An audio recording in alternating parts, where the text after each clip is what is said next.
தாரு நத்வா.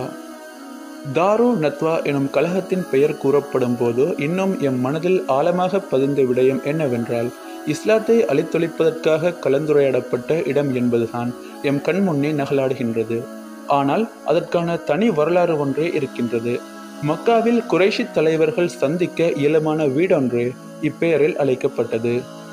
மேலும் இது முனாதத், பெருமை பேசுவதை சுட்டுகின்றது.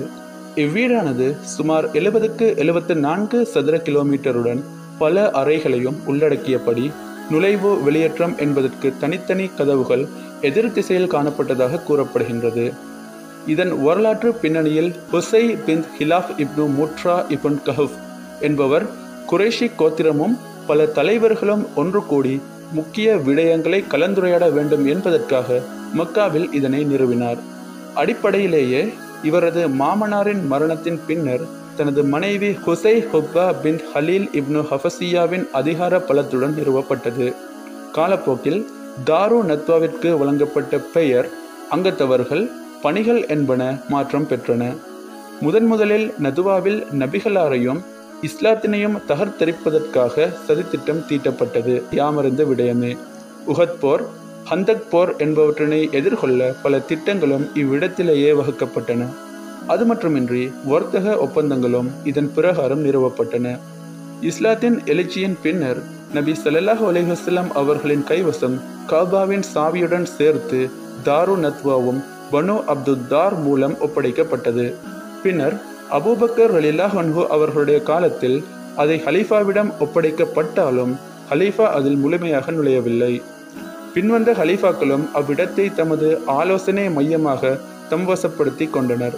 இது ஹலீஃபா முஆவியா ரலியல்லாஹு அன்ஹு அவர்களுடைய காலத்தின் பின்னர் இஸ்லாமியர் வசமானது. இதில் முக்கிய விடயம் என்னவென்றால், 2ஆம் அகபா உடன்படிக்கையின் பின்னர் 2 மாதம் கழித்து குறைஷியர்களால் நபியவர்களை கொலை செய்வதற்காக காலை நேரத்தில் ஆலோசனை மன்றம் ஒன்று கூடப்பட்டது. இதன் போது நபி ஸல்லல்லாஹு அலைஹி வஸல்லம் அவர்களுக்கு எதிராக சதித்திட்டம் தீட்டப்பட்டது. இதில் மிக முக்கியமான தலைவர்கள் கலந்து கொண்டனர். அவர்களது கூற்றுக்களை வலுப்படுத்த ஷைத்தான் மனித உறவில் நஜ் தேசத்தை சேர்ந்த கிழவன் போல வேடம் பூண்டு அவ்வமையில் பங்கேற்று கொண்டான்.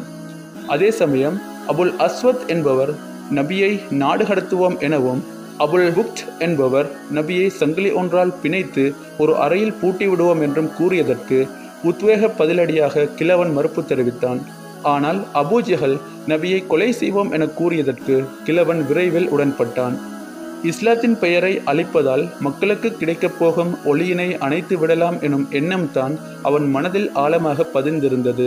பின்னர் நபி அவர்கள் ஹிஜ்ரத் செய்வதை முன்கூட்டியே அறிந்த குறைஷியர்கள் நபி ஸல்லல்லாஹு அலைஹி வஸல்லம் அவர்களது வீட்டினை முற்றுகையிட்டனர். ஆனால் அவர்கள் அனைவரின் கண்களிலும் மண்ணை தூவிவிட்டு இரவிலேயே நபி அவர்கள் பிரயாணத்தை துவங்கிவிட்டார்கள்.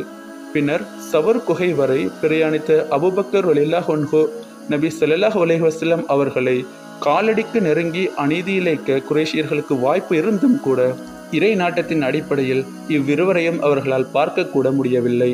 பின்னர் எவ்வாறு தீங்கிழைப்பார்கள்? இதுவல்லவோ ஆச்சரியம். ஆலோசனை முடிவின்படி கொலை செய்தல் என்பது முடிவானது. நபி அவர்களது தலைக்கு 100கணக்கான ஒட்டகங்களை பேரம் பேசினர்.